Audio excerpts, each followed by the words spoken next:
Olá a todos, meu nome é Caio Tavares. Eu vou falar agora para vocês sobre o monitoramento do intervalo QT durante a pandemia pelo Covid-19.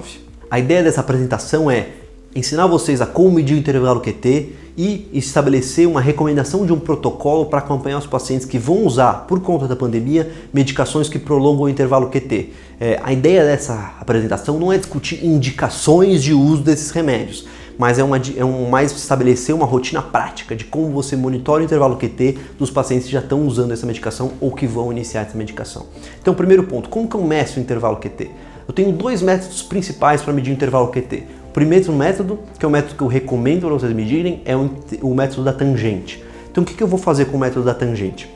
Eu vou, através de traçar uma linha na angulação mais profunda da onda T, e vou ver onde que essa curva, essa tangente, intercede a minha linha isoelétrica e com isso eu vou medir o meu intervalo QT.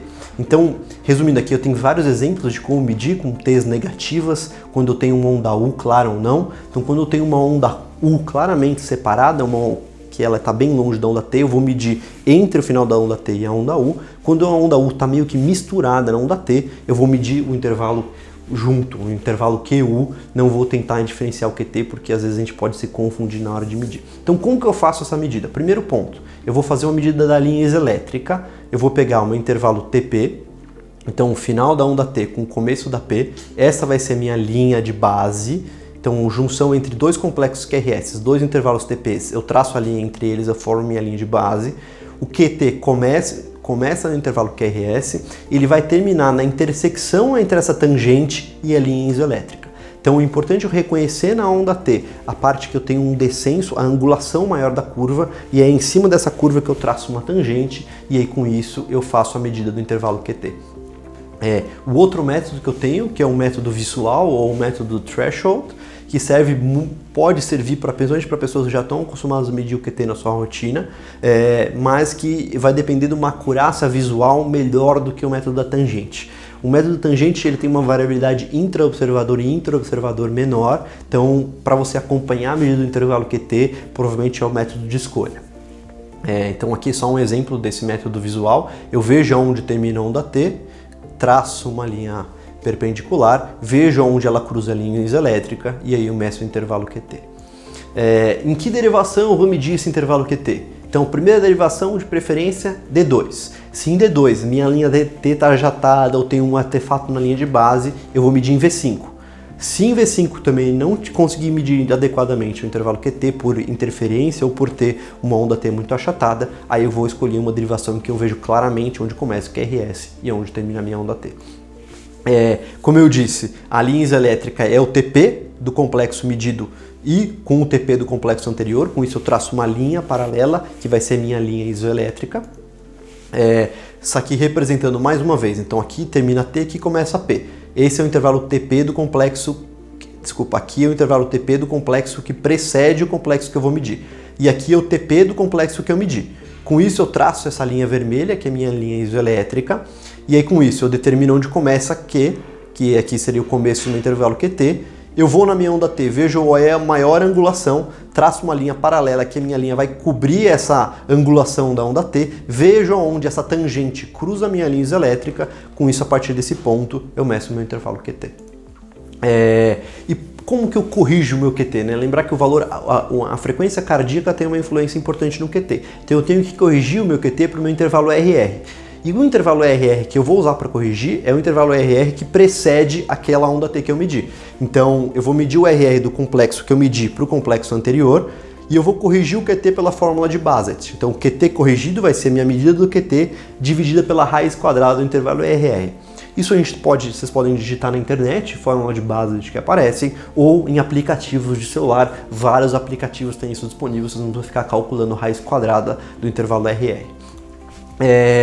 Então, eu já falei para vocês como que a gente mede o intervalo QT e eu vou falar sobre o protocolo. Esse protocolo foi sugerido inicialmente pela Clínica Mayo e foi adaptado para esse protocolo da SOBRAC, tem disponível no site da SOBRAC, da Sociedade Brasileira de Arritmia Cardíaca, e é esse que eu vou apresentar para vocês, que eu acho que ele está excelente. Então vamos lá, o paciente tem uma indicação para usar as medicações que prolongam o QT durante a pandemia do Covid-19, classicamente hidroxicloroquina e azitromicina? Sim. Primeiro que eu vou fazer um eletrocardiograma basal e vou medir meu intervalo QTc de base. Vou ver os eletrólitos, cálcio, magnésio e potássio. Esses 3 eletrólitos são importantes que eles interferem no intervalo QT. Eu vou interromper, se possível, outras medicações que prolongam o intervalo QT e que são supérfluas nesse contexto, o paciente pode suspender sem nenhum prejuízo à sua saúde, e vou ver se o paciente tem fatores de risco para ter prolongamento do QT, insuficiência cardíaca, se tem uma síndrome de QT longo, se tem algum outro fator de risco para o paciente ter intervalo QT longo de base. E aí com isso eu vou chegar em 3 medidas de QT. Primeira medida, o QTc, o QT corrigido, está acima de 500 milissegundos, eu tenho que pensar risco-benefício. Será que o benefício da medicação é maior do que o risco do paciente ter uma arritmia, uma fibrilação ventricular ou uma TDP, torção de pontes, por conta da prolongação do intervalo QT? Se eu for introduzir, recomendo manter o potássio acima de 4, o magnésio acima de 2, deixar o paciente em monitorização contínua com telemetria e uma vez você reintroduzir essas medicações, você acompanhar o intervalo QT para ver se ele está se prolongando ou não.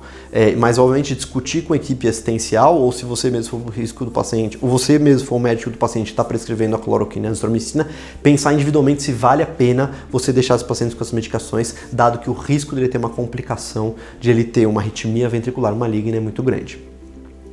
Para os pacientes em amarelo, ou seja, o QTc corrigido maior ou igual a 460 milissegundos para adolescentes pré-púberes, se maior ou igual a 470 milissegundos para homens, maior ou igual a 480 para mulheres. Aí a gente vai primeiro, antes de prescrever a medicação, ver se não tem alguma outra coisa junto. Será que ele não está com uma medicação que prolonga o intervalo QT? Será que não vale a pena corrigir o eletrólito deles? E aí eu vou, obviamente, deixar esse paciente mais monitorizado, ver se eu vou acompanhar mais de perto as modificações do intervalo QT uma vez que eu introduzir essas medicações. Para os pacientes que têm um intervalo QT normal, eu vou prescrever, vou monitorizar os eletrólitos e eu vou medir o intervalo QT entre 48 e 96 horas após a primeira dose. E aí eu vou acompanhar. Se o QTc subiu mais de 60 milissegundos ou aumentou 10% ao basal, aí eu tenho que ver aquela discussão de risco e benefício. Se o QTc vem mantendo-se, não subiu 10%, não subiu 60 milissegundos, aí eu vou só acompanhando com um eletrocardiograma mais ou menos a cada 48 horas, preferencialmente. Lembrar que esses tratamentos em geral vão durar 5 dias, então eu vou fazer basicamente 2 monitorizações. Para o paciente estar internado, tem muito essa dúvida. Precisa fazer um eletrocardiograma diário?